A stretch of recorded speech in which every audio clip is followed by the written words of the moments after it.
അസ്സലാമു അലൈക്കും വറഹ്മത്തുള്ളാഹി വബറകാതുഹു. ലേൺ അറബിക് വിത്ത് മിന്ന സലിം എന്ന യൂട്യൂബ് ചാനലിൻ്റെ പുതിയൊരു വീഡിയോയിലേക്ക് എല്ലാവർക്കും സ്വാഗതം. നമ്മളിന്ന് പഠിക്കാൻ പോകുന്നത് UKG ക്ലാസ്സിൻ്റെ പാർട്ട് 1 കിതാബാണ്. എൻ്റെ അടുത്ത് കിതാബ് ഇല്ലാത്തത് കാരണം നമ്മുടെ ഒരു സബ്സ്ക്രൈബറാണ് ഈ ഫോട്ടോസും വീഡിയോസൊക്കെ നമുക്ക് അയച്ചു തന്നിട്ടുണ്ടായിരുന്നത്. അപ്പോൾ നമുക്ക് ക്ലാസ്സിലേക്ക് പോകാം. അദ്ദറസു സാലിസു, പാഠം 3, താഉൻ, തംറുൻ. എന്താണ് തംറുൻ? ഡേറ്റ്സ്, ഈന്തപ്പഴം അല്ലേ.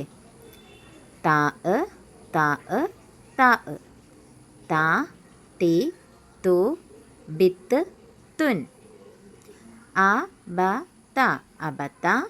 ഉ തി ബ ഉത്തിബ. ഇ ത് ബുൻ ഇത്ത് ബുൻ. വാക്കുകൾ എങ്ങനെയാണ് വായിക്കേണ്ടതെന്ന് മനസ്സിലായല്ലോ. ഇനി നമുക്ക് താഴേക്ക് നോക്കാം.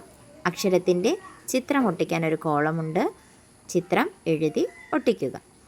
അടുത്തത് ചിഹ്നങ്ങൾ ഏതാണെന്ന് നോക്കാം. ഫത്തഹ്, കിസർ, ലമ്മ്, സുക്കൂൻ. ഇനി പുതിയൊരു ചിഹ്നം കൂടി വന്നിട്ടുണ്ട്, ലമ്മ് തൻവീൻ. 2 ലമ്മുകൾ ചേർന്ന് ലമ്മ് തൻവീനായി അല്ലേ. ലമ്മ് തൻവീൻ എന്തിനാണ് ഉപയോഗിക്കുന്നത്? ലമ്മ് ഉപയോഗിക്കുന്നത് ഉ എന്ന ഉച്ചാരണം കിട്ടാനാണ്. അപ്പോൾ ലമ്മ് തൻവീനാവുമ്പോൾ ഉൻ എന്ന ഉച്ചാരണമാണ് നമുക്ക് കിട്ടുക. ഇനി താഇൻ്റെ മഖ്റജ് നോക്കാം. താഇൻ്റെ ഉച്ചാരണ സ്ഥാനം നാവിൻ്റെ തലയും മേൽ മുൻപല്ലിൻ്റെ ഊനുമാണ്.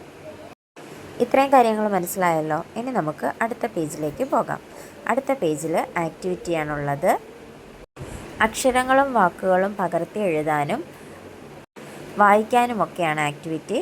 ഏറ്റവും ലാസ്റ്റ് ആക്ടിവിറ്റി എന്ന് പറയുന്നത് സൈഡിലൊരു കുട്ടയും ആ കുട്ടയിൽ അക്ഷരങ്ങളും തന്നിട്ടുണ്ട്. ആ അക്ഷരങ്ങൾ ഇവിടെ തന്നിട്ടുള്ള ചിത്രങ്ങളുമായി ചേർത്ത് വെക്കുക എന്നതാണ്. അങ്ങനെ ശരിയായ രീതിയിൽ അക്ഷരങ്ങൾ ചേർത്ത് വെക്കുമ്പോൾ നമുക്ക് ആ വാക്ക് എന്താണെന്ന് വായിക്കാൻ കഴിയും. ആദ്യത്തെ അക്ഷരം ആ എന്ന് കൊടുത്തിട്ടുണ്ട് ചിത്രം.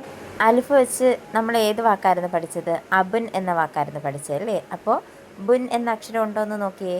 ആ ബുൻ എന്ന അക്ഷരം എടുത്ത് ആടെ കൂടെ എഴുതുമ്പോൾ അബുൻ എന്ന വേർഡ് കിട്ടും. അടുത്തത് തന്നിരിക്കുന്നത് ഒരു വീടിൻ്റെ ചിത്രമാണ്. വീടിന് നമ്മൾ എന്തായിരുന്നു പറയുന്നത്? ബൈത്തുൻ. അപ്പോൾ ബ എന്ന അക്ഷരം അവിടെ ഉണ്ടോ എന്ന് നോക്ക്. ബ എന്ന അക്ഷരം എടുത്ത് ചിത്രത്തിന് താഴെ എഴുതുക. അടുത്തത് എന്താണ്? ഈന്തപ്പഴമാണ് അല്ലേ. ഈന്തപ്പഴത്തിന് എന്താണ് പറയുന്നത്? തംറുൻ. അവിടെ ത എന്ന അക്ഷരമുണ്ട്. ത എന്ന അക്ഷരം എഴുതുമ്പോൾ തംറുൻ എന്ന വാക്ക് കിട്ടും. അപ്പോൾ നമ്മുടെ ആക്ടിവിറ്റി അവിടെ കംപ്ലീറ്റ് ആവുകയാണ്. അടുത്ത പാഠത്തിലേക്ക് പോയാലോ. അദ്ദറസുർ റാബിഉ സാഉൻ, സൗബുൻ. സൗബുൻ എന്ന് വെച്ചാൽ എന്താണ്? വസ്ത്രം എന്നാണ് അർത്ഥമേ. സാ സാ സാ സാ സി സു അസ് സുൻ. സ ബ ത സബത. സി ബ് തുൻ സിബത്തുൻ. സു ബി ത സുബിത്ത. ഇനി താഴേക്ക് നോക്ക്. അക്ഷരത്തിൻ്റെ ചിത്രം വരയ്ക്കാനുള്ള കോളമുണ്ട്. അവിടെ ചിത്രം എഴുതി ഒട്ടിച്ചു വെക്കുക. ഇനി നമുക്ക് സാഇൻ്റെ ഉച്ചാരണ സ്ഥാനം നോക്കാം. മഖ്റജ്. നാക്കിൻ്റെ തലയും മേൽ മുൻപല്ലിൻ്റെ താഴെ അറ്റവുമാണ് സാഇൻ്റെ മഖ്റജ്. ഇനി നമുക്ക് ആക്ടിവിറ്റിയിലേക്ക് പോകാം. എല്ലാ പാഠത്തിലെയും പോലെ കോപ്പി ചെയ്യാനും അതുപോലെ തന്നെ വായിക്കാനുമാണ് ആദ്യം 2 കൊടുത്തിരിക്കുന്നത്.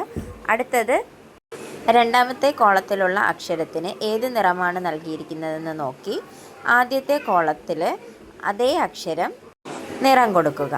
അതാണ് നമ്മുടെ ആക്ടിവിറ്റി. അപ്പോൾ നമ്മുടെ ഇന്നത്തെ ക്ലാസ് ഇവിടെ അവസാനിക്കുകയാണ്. ഇൻഷാ അല്ലാഹ് മറ്റൊരു ക്ലാസ്സുമായി കാണും വരെ മഅസ്സലാമ.